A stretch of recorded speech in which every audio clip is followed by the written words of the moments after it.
ముఖ్యమంత్రి గారు రేవంత్ రెడ్డి గారు అసెంబ్లీలో మాట్లాడుతా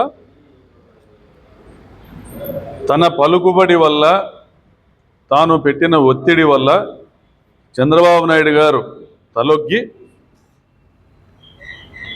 రాయలసీమ లిఫ్ట్ ఇరిగేషన్ ప్రాజెక్టును ఆపడం జరిగింది అని చెప్పుకున్నారు. ఆయన ఇంతవరకు ఇది బయట పెట్టలేదు, కానీ సందర్భం వచ్చింది కాబట్టి చెప్తున్నానని గర్వంగా చెప్పుకున్నారు. మరి ఆయన చంద్రబాబు నాయుడు గారికి చాలా సన్నిహితుడు కావడం వల్ల, చంద్రబాబు నాయుడు గారితో అనేక ఆర్థిక లావాదేవీలు ఉండడం వల్ల ఇది సాధ్యమైంది అనేది కూడా తెలంగాణలో ఒక చర్చ జరుగుతోంది. మరి గతంలో కేసీఆర్ గారు ముఖ్యమంత్రిగా ఉన్నప్పుడు కూడా పాలమూరు రంగారెడ్డి దిండి ప్రాజెక్టుల నిర్మాణం చేపట్టి రోజుకు 2 టీఎంసీల నీటిని తరలించేటువంటి కార్యక్రమం శరవేగంగా పనులు జరుగుతూ ఉన్నా కూడా ఆ రోజు చంద్రబాబు నాయుడు గారు అడ్డు చెప్పలే.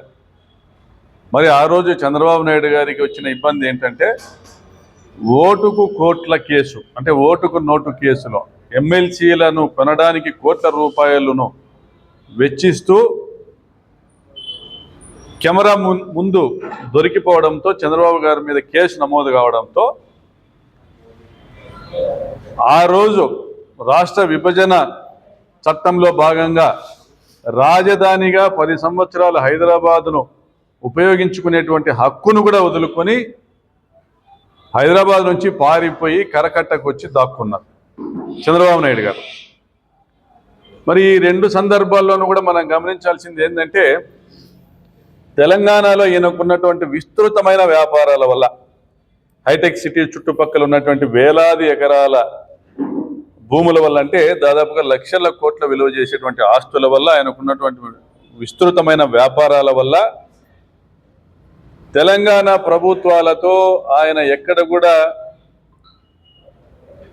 హక్కుల కోసం, రాష్ట్ర ప్రయోజనాల కోసం పోరాడేటువంటి దాఖలాలు ఎన్నడూ జరగలేదు, ఎన్నటికీ జరగవు అని స్పష్టమవుతా ఉంది. అంటే ఆయన తన స్వలాభం కోసం, తన సొంత ఆర్థిక ప్రయోజనాల కోసం, సొంత రాజకీయ ప్రయోజనాల కోసం ఆంధ్రప్రదేశ్ రాష్ట్ర రైతాంగపు హక్కుల్ని తాకట్టు పెడుతున్నాడనేది సుస్పష్టమైంది.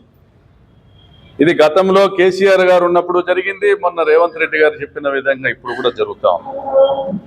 ఇంకొక ముఖ్య విషయం ఏంటంటే, ఈయన ఆంధ్రప్రదేశ్ రాష్ట్రాన్ని తాకట్టు పెట్టడము తెలంగాణతోనే సరిపుచ్చుకోలేదు.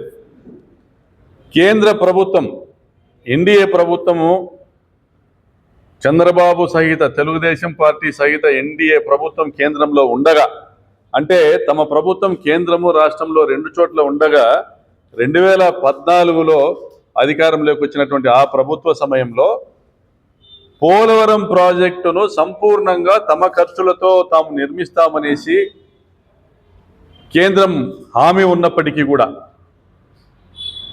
విభజన సమయంలో ఇచ్చినటువంటి హామీ ఉన్నప్పటికీ కూడా, చట్టం ఉన్నప్పటికీ కూడా ప్రత్యేక హోదాను కూడా తాకట్టు పెట్టి, ప్రత్యేక హోదా మీరు మాకు ఇవ్వక్కర్లేదు, స్పెషల్ ప్యాకేజ్ ఇస్తే చాలు, కానీ పోలవరం ప్రాజెక్టు నిర్మాణం మేమే చేస్తాము, మాకు సంబంధించిన కాంట్రాక్టర్ల ప్రయోజనాలు, వారి ద్వారా నాకు రావాల్సినటువంటి ముడుపుల కోసము మాకే ఇవ్వండి అని ఈయన కేంద్రాన్ని కోరడము, పోలవరం ప్రాజెక్టు ఆ విధంగా చంద్రబాబు నాయుడు గారి చేతుల్లోకి వచ్చి ఈరోజు నిర్మాణానికి నోచుకోలేని పరిస్థితిలో నిలబడడం కూడా మనం అందరం కూడా చూసాం. రాష్ట్రానికి హక్కుగా రావాల్సినటువంటి ప్రత్యేక హోదా కూడా చంద్రబాబు గారు తాకట్టు పెట్టడం మనం అందరం కూడా చూసాం. అంటే రాష్ట్ర ప్రయోజనాలను తాకట్టు పెట్టడంలో చంద్రబాబు నాయుడు గారు గత అనేక సందర్భాల్లో తనను తాను రుజువు చేసుకుంటూ వస్తూ ఉన్నారు. అంతకుముందు కర్ణాటక ప్రభుత్వంతో కూడా ఆల్మట్టి నిర్మాణ సమయంలో ఢిల్లీలో చక్రం తిప్పుతా ఉన్నాను అని చెప్పుకునేటువంటి చంద్రబాబు నాయుడు ఆ రోజు రాష్ట్ర ముఖ్యమంత్రిగా ఉన్న సందర్భంలో కర్ణాటక ప్రభుత్వము ఆల్మట్టి డ్యామ్, కృష్ణా నది పైన మన శ్రీశైలం డ్యామ్కి ఎగువన ఉన్నటువంటి ఆల్మట్టి డ్యామ్ ఎత్తును పెంచుతా ఉన్నా కూడా నిమ్మక నీరెత్తినట్లుగా ఆ రోజు ఆయన నిశ్శబ్దంగా ఉండిపోవడం వల్ల, మౌనం దాల్చడం వల్ల మన రాష్ట్ర ప్రయోజనాలకు ఎంత భంగం వాటిల్లుతా ఉందో ఈరోజు అర్థమవుతా ఉంది. శ్రీశైలం డ్యామ్కి కృష్ణా నది నుంచి నీళ్ళు వచ్చేటువంటి పరిస్థితి లేదు. ఈరోజు శ్రీశైలం డ్యాంలో మనం ఏదైనా నీళ్లు చూస్తున్నామంటే మెజారిటీ తుంగభద్ర నది నుంచి వచ్చేటువంటి నీళ్లతోనే ఈరోజు శ్రీశైలం డ్యాంకు సంబంధించినటువంటి అవసరాలను కానీ, తెలంగాణ ప్రాజెక్టులకు కానీ, రాయలసీమ ప్రాజెక్టులకు కానీ నీళ్ళు ఇచ్చేటువంటి ఒక పరిస్థితి ఉంది. మరి తుంగభద్ర పరిస్థితి గమనిస్తే సంపూర్ణంగా దాదాపుగా 200 టీఎంసీల కెపాసిటీ ఉన్న తుంగభద్ర ప్రాజెక్టు టీబీ డ్యామ్ పూడిక వల్ల ఈరోజు కేవలం 100 టీఎంసీలకే పరిమితం కావడము, వర్షాలు పడేటువంటి రోజులు తగ్గిపోవడం వల్ల తుంగభద్ర నది నుంచి వచ్చేటువంటి జలాలు కూడా తగ్గిపోయినాయి. కానీ మనము కృష్ణా నదిలోకి కలపాల్సినటువంటి నీళ్లు 32 టీఎంసీలు మాత్రమే తుంగభద్ర నదీ జలాలను. ఆ పైన ఉన్నటువంటి నీళ్లను, వచ్చేటువంటి నీళ్లను మనం వాడుకోవచ్చు, ప్రాజెక్టులు కట్టుకోవచ్చు. తుంగభద్ర డ్యాంకు దిగువన ఉన్నటువంటి అనంతపురం జిల్లాలో ఈరోజు హెచ్ఎల్సి కాలువ కావచ్చు, కర్నూలు జిల్లాకు వచ్చేటువంటి ఎల్ఎల్సి కాలువ కావచ్చు, ఇవన్నీ కూడా ఆ నీటికి నోచుకోవడం లేదు. పూడిక వల్ల నష్టపోతా ఉన్నాం, మనం సంపూర్ణంగా నీళ్ళు ఇచ్చుకోలేని పరిస్థితిలో ఉన్నాం. మరి అటువంటిప్పుడు సమాంతర కాలువ నిర్మాణం ద్వారా, రిజర్వాయర్ల నిర్మాణం ద్వారా పూడిక వల్ల మనం నష్టపోతున్న నీళ్లను మనము వినియోగించుకోవడము, మరి అదేవిధంగా 32 టీఎంసీలే కృష్ణాలో కలపాల్సిన అవసరం ఉండగా సంవత్సరానికి 100 నుంచి 200 టీఎంసీల నీళ్లు కృష్ణా నదిలోకి కలవడం వల్ల మన హక్కులు కోల్పోతా ఉన్నాం. మరి ఆ నీళ్లను కూడా ఉపయోగించుకునేదానికి మనం ఆంధ్రప్రదేశ్ రాష్ట్రంలో ప్రతిపాదిత గుండ్రేవుల ప్రాజెక్టు నిర్మాణం చేసుకోవచ్చు. గుండ్రేవుల ప్రాజెక్టు నిర్మాణం చేసుకోవచ్చు. అదేవిధంగా అనంతపురం జిల్లాలో రిజర్వాయర్లు నిర్మాణం చేసుకోవచ్చు. మరి రాయదుర్గం ప్రాంతంలో కానీ, కాల్వపల్లి ప్రాంతంలో కానీ ప్రాజెక్టుల నిర్మాణాలకి డిపిఆర్లు సిద్ధంగా ఉన్నా కూడా చంద్రబాబు గారికి అది పట్టలే. మరి అదేవిధంగా గత అనేక సంవత్సరాలుగా 20, 21, 22 ఈ 3 సంవత్సరాల మినహా గత అనేక సంవత్సరాలుగా పోతిరెడ్డిపాడు నుంచి 100 టీఎంసీల నీళ్ళని తీసుకునేటువంటి హక్కు ఉన్నా కూడా ఏ సంవత్సరం కూడా మనం 30-40 టీఎంసీలకు మించి నీళ్ళని తీసుకోలేకపోతా ఉన్నాం.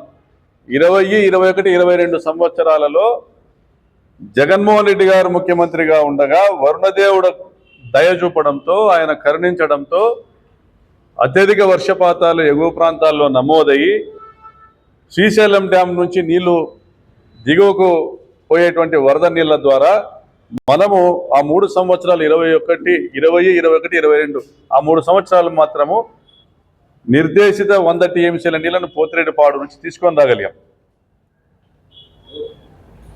చంద్రబాబు నాయుడు గారు ఎంత గొప్ప మానవతావాదం మన విషయంలో రాయలసీమ, గ్రేటర్ రాయలసీమ ప్రాంత రైతులు వినాల్సిన అవసరం ఉంది. ఆయన ఎంత గొప్ప రైతు పక్షపాతం మనం వినాల్సిన అవసరం ఉంది. చంద్రబాబు నాయుడు గారు గతం 2014-19 కాలంలో ముఖ్యమంత్రిగా ఉండగా దేవినేని ఉమా అనే ఒక వ్యక్తిని ఇరిగేషన్ మినిస్టర్గా చేశారు. ఎందుకు చేశారో తెలుసా? అంతకుముందు చంద్రబాబు నాయుడు గారి హయాంలో జియో 69 వచ్చింది.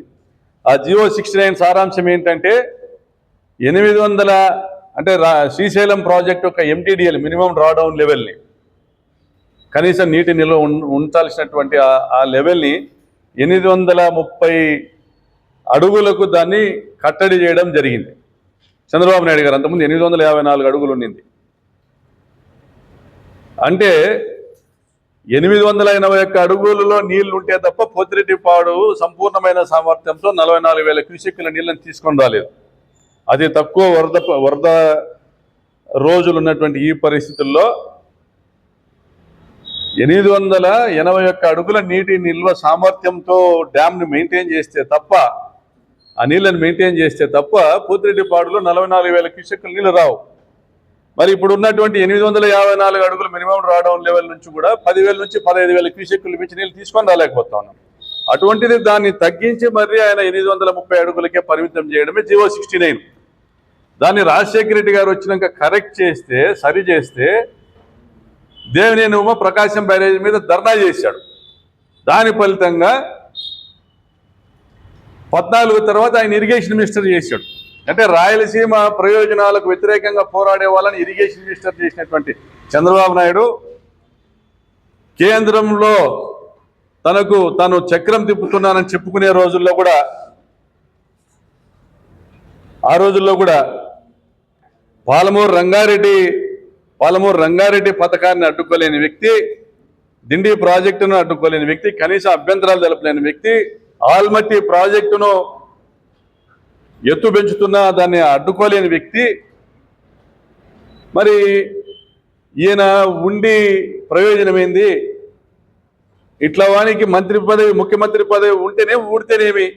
ఇది నేను ఈరోజు అప్పీల్ చేస్తా ఉన్నా గ్రేటర్ రాయలసీమ ప్రాంత రైతాంగానికి. వరుణదేవుడు కరుణిస్తే తప్ప అనంతపురం జిల్లాలోనే రాయలసీమ ప్రాంతంలో వేరుశనగ పండదు. అది సహజమే, రాజశేఖర రెడ్డి గారు అందరినీ ఒక కాలం తెచ్చేంత వరకు. మరి వరుణదేవుడు కరుణిస్తే తప్ప ప్రాజెక్టుల నిర్మాణం అయి ఉన్నా కూడా పోతిరెడ్డిపాడు నుంచి తాము పూర్తి సామర్థ్యంలో నీళ్లు తీసుకోలేని పరిస్థితిలో ఉన్నామన్న విషయాన్ని మన రైతాంగం గమనించాలి. ప్రత్యేకించి కడప, కర్నూలు, చిత్తూరు, నెల్లూరు, ఒంగోలు, అనంతపురం ప్రాంత రైతులు గమనించాల్సిన పరిస్థితి ఉంది.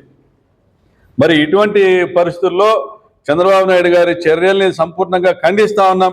రేవంత్ రెడ్డితో కుమ్మక్కై రాయలసీమ లిఫ్ట్ ఇరిగేషన్ ప్రాజెక్టును ఆపడాన్ని సంపూర్ణంగా ఖండిస్తా ఉన్నాం. రాయలసీమ ప్రాంత నెల్లూరు, ఒంగోలు జిల్లా రైతులు అందరూ కూడా ఉద్యమించాల్సిన అవసరం వచ్చింది. ఈ ప్రాంతంలో ఉన్న తెలుగుదేశం పార్టీ శాసనసభ్యులు రాజీనామా చేయాలని డిమాండ్ చేస్తా ఉన్నాం. మరి ముఖ్యంగా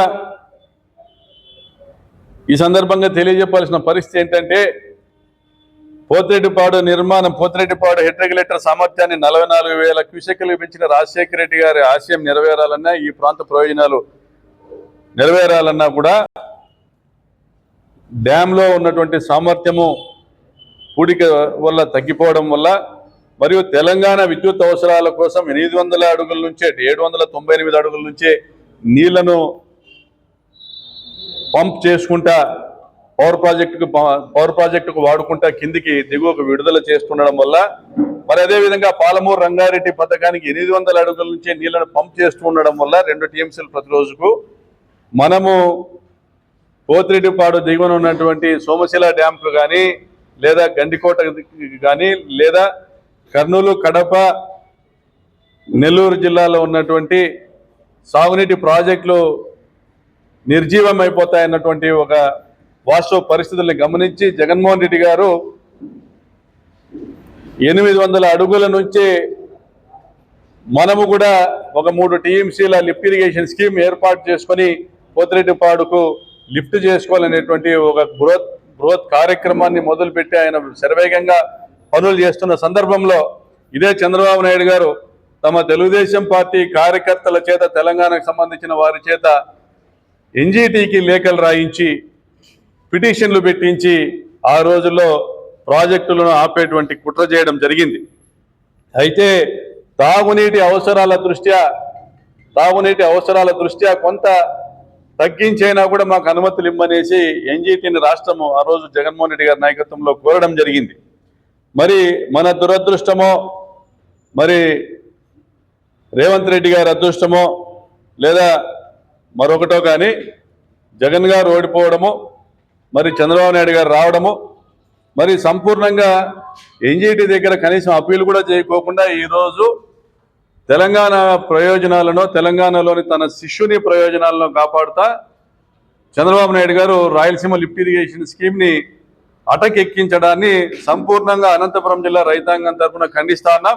వైఎస్ఆర్ కాంగ్రెస్ పార్టీ దీన్ని ఖండిస్తూ ఉంది. మరి రాబోయే కాలంలోనైనా, ఇప్పుడైనా నువ్వు ఢిల్లీలో చక్రం తిప్పుతానో, తెలంగాణలో చక్రం తిప్పుతానో, నీ మిత్రులే కర్ణాటక, ఆంధ్రప్రదేశ్ రాష్ట్రాల్లో కూడా ముఖ్యమంత్రిగా ఉన్నారు. ఇప్పటికైనా కళ్ళు తెరచు చంద్రబాబు.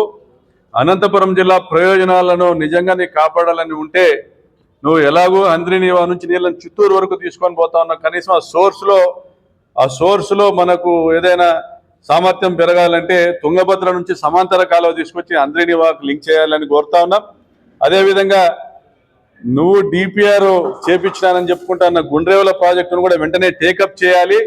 అదేవిధంగా ఇప్పుడు కేంద్ర ప్రభుత్వము ఒక బ్రిడ్జిని నిర్మాణం చేస్తా, సమాంతర నేషనల్ హైవేని ఏర్పాటు చేస్తూ ఉంది హైదరాబాద్ నుంచి కర్నూలు జిల్లాకు. అది శ్రీశైలం డ్యాంకి ఎగువన ఒక బ్రిడ్జిని నిర్మాణం చేస్తూ ఉంది. అదే ప్రాంతంలోనే దాన్ని ఒక బ్రిడ్జ్ కమ్ బ్యారేజ్గా అలుగు నిర్మాణం చేస్తే, సిద్ధేశ్వరం అలుగు నిర్మాణం చేస్తే కనీసం ఈ పూడిక వల్ల జరుగుతున్న నష్టాన్ని కొంత నివారించవచ్చు. మనకు సిడబ్ల్యూసి ఇచ్చినటువంటి తీర్మానం ఉంది, ఏ డ్యాంలలో అయినా పూడిక వల్ల సామర్థ్యం తగ్గిపోతే ఎగువన డ్యాంలు నిర్మించుకోవచ్చు అనేసి. కాబట్టి మనం ఇప్పుడు 200 టీఎంసీల నీళ్లను కోల్పోతా ఉన్నాం.